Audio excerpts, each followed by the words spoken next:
Buenos días, mi nombre es Brenda Céspedes y yo elegí el tema de embarazo ectópico.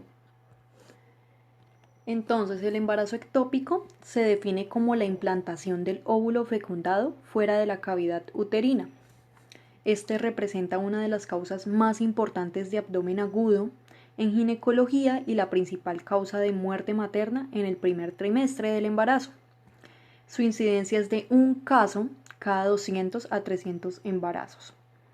En esta tabla se puede observar las diferentes localizaciones del embarazo ectópico y qué tan frecuentes son respecto a ciclos naturales y fecundación asistida. Como vemos, pues el 98% en ciclos naturales se van a generar en la trompa, generalmente en la ampolla. Y otras localizaciones que son menos frecuentes pueden ser la abdominal, la de ovario, la cervical y bueno, hay otras que más adelante les nombraré. En esta imagen se pueden ver las distintas localizaciones del embarazo ectópico. Ahí mostramos el embarazo tubárico, que se puede dar a nivel ampular, ístmico, intersticial, el embarazo cervical y el embarazo abdominal.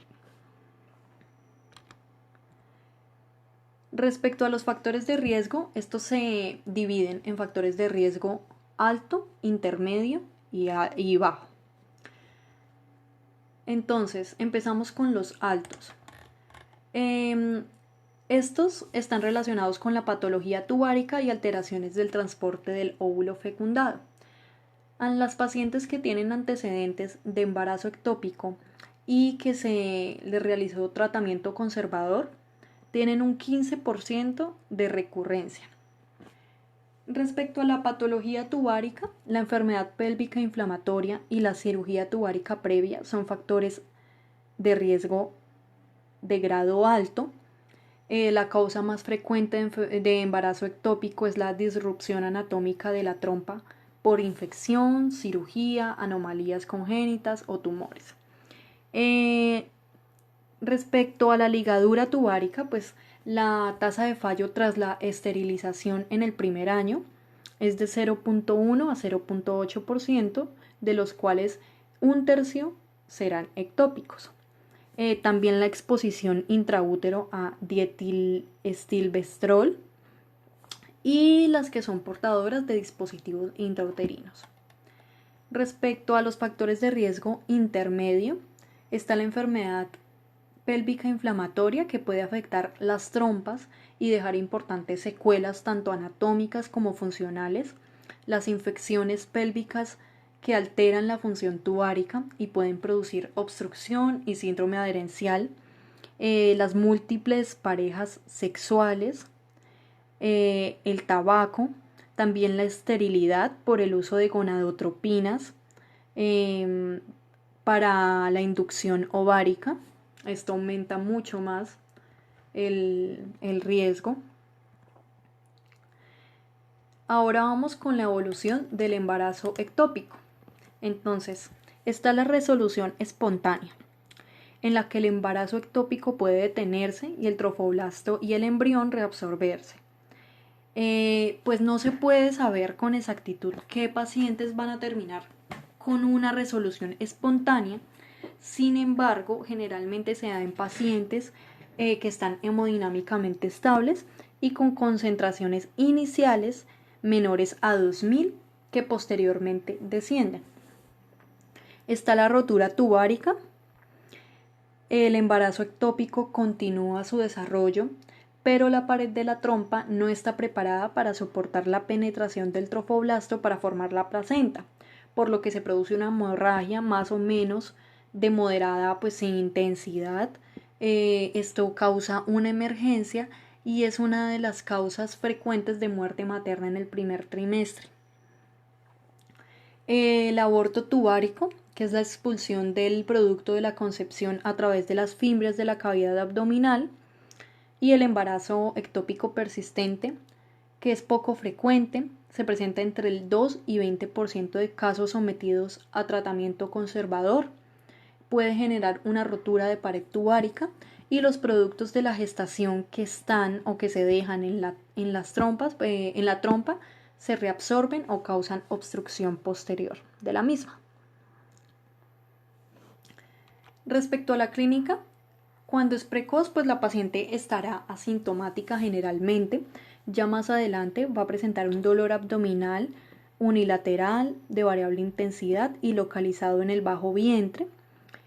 Presentará de pronto amenorrea, metrorragia, que será de escasa intensidad, que es por involución de la decidua, y síntomas de embarazo, como lo son náuseas, vómitos y mareos.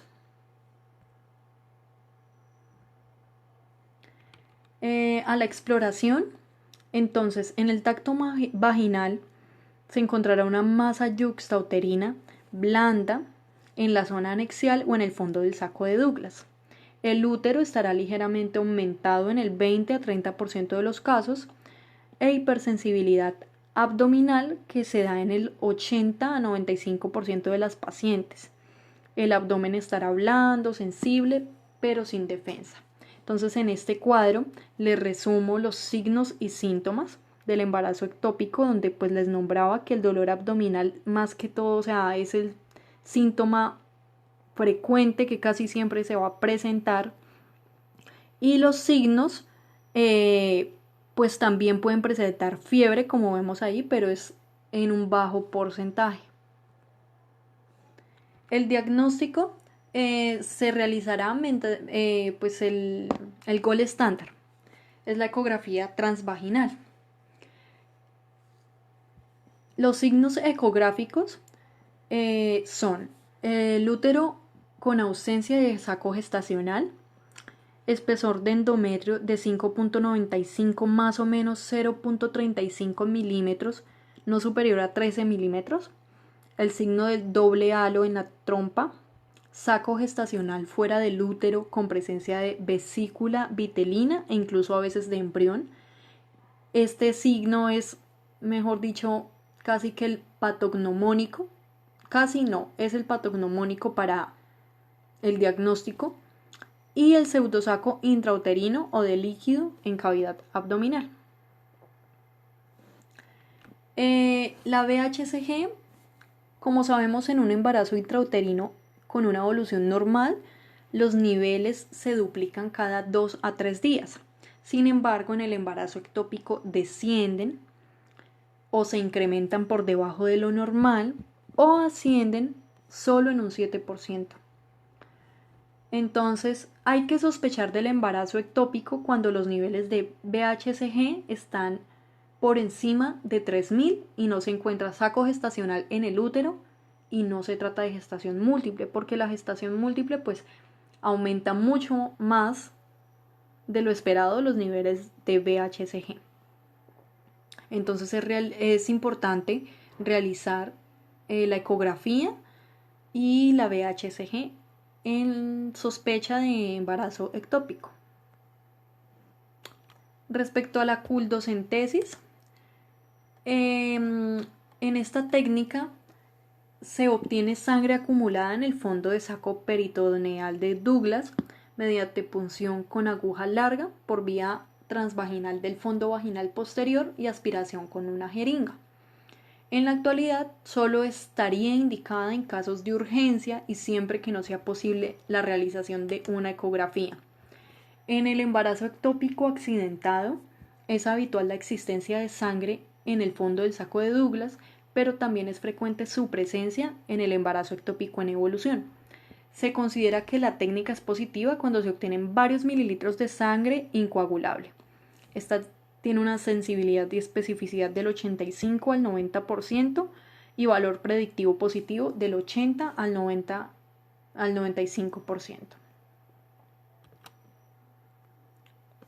El legrado uterino y el estudio histológico obtenido permite diferenciar entre un embarazo ectópico y un embarazo intrauterino no evolutivo, ya que estos dos pues suelen confundirse porque tienen una clínica muy similar. Se procede a realizar un legrado si las anteriores exploraciones no son concluyentes. Respecto a la laparoscopia, Tiene mayor exactitud en el diagnóstico, permite conocer el estado de los genitales internos y posibles patologías asociadas y así mirar cuál es el mejor tratamiento a seguir. Si la punción de Douglas resulta negativa o no es concluyente, la laparoscopia se considera el procedimiento ideal para el diagnóstico definitivo del ectópico y en ocasiones permite también su tratamiento quirúrgico.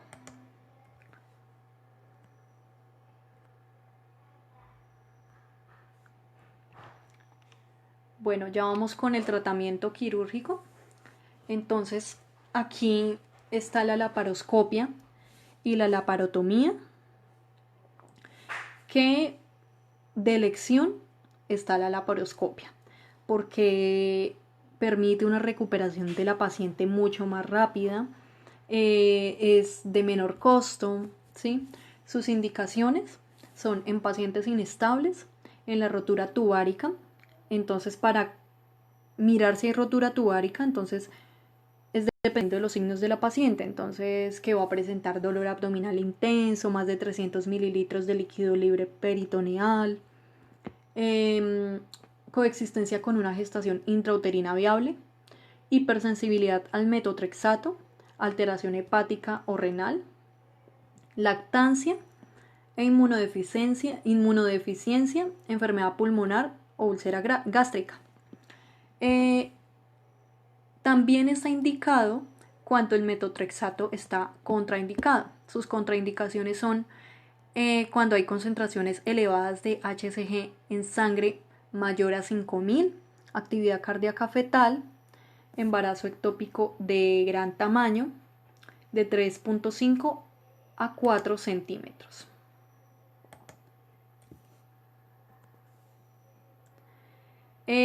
También está la salpingostomía lineal y salpingectomía. La desventaja de la salpingostomía es el riesgo potencial de persistencia o recurrencia del embarazo ectópico. En los últimos años, la salpingostomía lineal ha desplazado a la salpingectomía en la mayoría de sus indicaciones, evitando coagular en exceso el lecho con el fin de minimizar el daño sobre la trompa, pensando en la fertilidad posterior de la paciente. Entonces, la elección de salpingectomía es en sangrado controlable en la zona de implantación tubárica, embarazo ectópico recurrente en la misma trompa, trompa con lesión amplia, embarazo ectópico de más de 5 centímetros, mujer con deseo genésico completado. Respecto al tratamiento médico, entonces, aquí se usa el metotrexato, que es un antagonista de ácido fólico que inhibe la síntesis de purina y pirimidina, así como la formación de ADN y división celular. Entonces va a impedir que el trofoblasto tenga la capacidad pues de proliferar. Entonces sus indicaciones son en pacientes hemodinámicamente estables, capaz de realizar un seguimiento posterior sin dificultad, BHCG en aumento pero menor de 5000, ausencia de actividad cardíaca fetal, masa anexial inferior a 4 centímetros, embarazo ectópico no accidentado y función renal y hepática normal. Entonces, se puede usar en multidosis o dosis variable. La multidosis, pues la dosis del metotrexato en el embarazo ectópico es de 1 miligramo por kilogramo. Este se puede administrar oral, intramuscular, intravenoso. Generalmente se hace intramuscular durante 4 días, pero alternos. Entonces, durante el primer día, el tercer día, el quinto y el séptimo día. Y se alterna con leucovorin 0.1 miligramo por kilogramo intramuscular. Y este se va a aplicar en los días 2, 4, 6 y 8. Y si la BHCG disminuye en 15% o más, se da por terminada la terapia. Sí, o sea, ahí ya uno termina la terapia y no sigue aplicando las dosis que hagan falta. Respecto a la dosis variable, es 1 miligramo por kilogramo intramuscular. Se administra segunda dosis si la BHCG ha disminuido al menos del 15% respecto al cuarto día o menos del 25 o al menos del 25% respecto del primer día.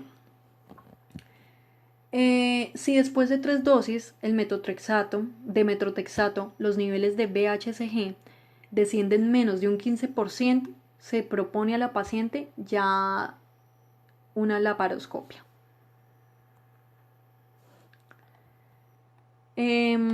Respecto al seguimiento, entonces se realizan controles de BHCG hasta obtener menos de 5 miliunidades por mililitro. Se le dice a la paciente que evite las relaciones sexuales mientras esté en control. El primer control se realiza a la semana de la primera dosis y se repite de ahí cada semana. Si desciende menos del 25% del primer día, se repite la dosis de metotrexato.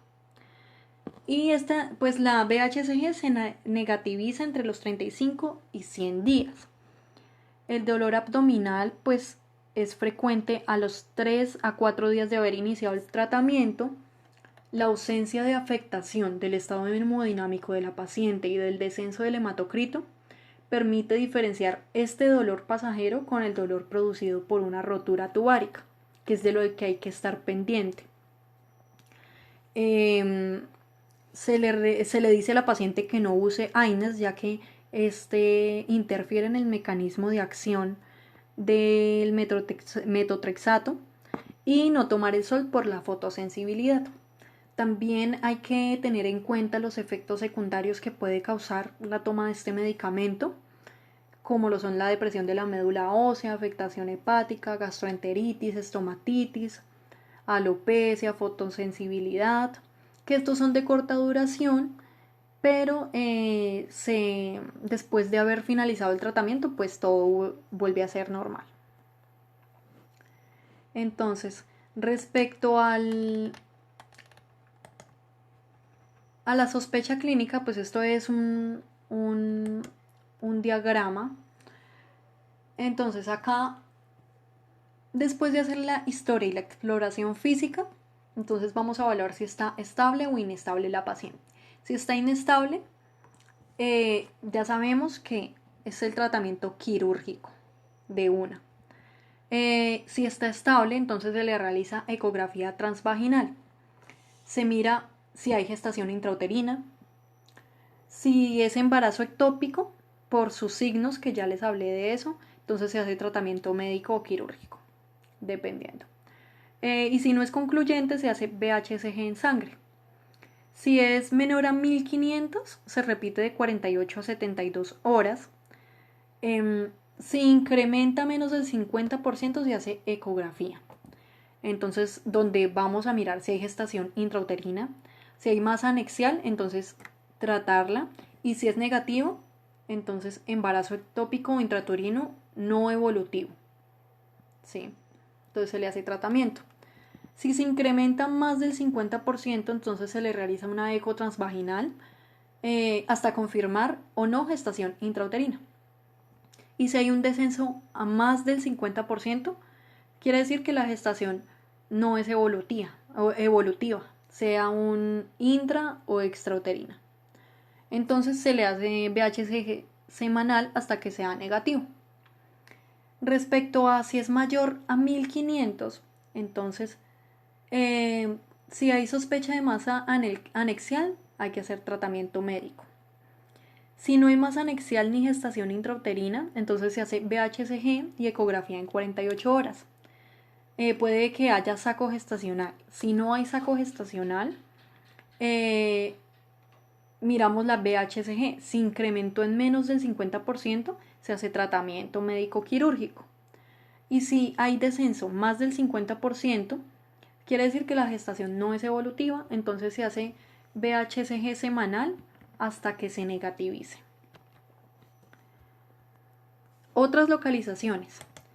Entonces está la localización intersticial. como ya les había nombrado en un principio, que se presenta un caso cada 2.500 a 5.000 nacidos vivos. Su etiología, síntomas y diagnósticos son similares al tubárico. Hay que realizar una ecografía transvaginal para diagnosticarlo y realizar resección en cuña del cuerno afectado o salpingostomía laparoscópica. El metotrexato se puede dar en algunas ocasiones. El embarazo ovárico puede ser primario y secundario. El primario es en el que la fecundación se realiza directamente en el ovario y el secundario es en el que el embarazo primariamente estuvo localizado en la trompa y tras un aborto tubárico continúa desarrollándose en el ovario. Tienen clínica similar al tubárico, es de difícil diagnóstico por similitud con cuerpo lúteo hemorrágico, entonces es muy necesaria aquí la laparoscopia. Y se realiza resección del saco gestacional por laparoscopia o la ovariectomía. El embarazo cervical, un factor de riesgo para este es el antecedente del legrado y las adherencias uterinas. La ecografía transvaginal es ideal pues, para diagnosticarlo y se realiza legrado seguido de balón compresivo o cerclaje para la hemostasia. A veces también, dependiendo del caso, metotrexato. En el embarazo abdominal también puede ser primario y secundario. El primario es cuando la implantación se realiza directamente en la cavidad peritoneal y el secundario si se produce por reimplantación de un aborto tubárico, que se supone que es el que se presenta en la mayoría de los embarazos abdominales. En fase avanzada va a presentar dolor abdominal intenso, espontáneo o provocado a la palpación. Al examen físico se van a palpar partes fetales. Tiene una alta morbimortalidad, por lo que es muy necesario diagnosticarla precozmente mediante ecografía transvaginal, resonancia magnética o laparoscopia. Su tratamiento siempre será quirúrgico. El embarazo heterotópico es una combinación de una gestación intrauterina viable con una extrauterina. Generalmente se da en la trompa, se realiza salpingectomía laparoscópica y no se da metotrexato. Y el embarazo en zona de histerotomía. Este se implanta en una zona de cicatriz anterior de histerotomía. Se realiza más que la ecografía. En el no accidentado, el tratamiento es inyección de cloruro potásico en el saco bajo control ecográfico y accidentado, el tratamiento quirúrgico. Y bueno, estas son las referencias bibliográficas.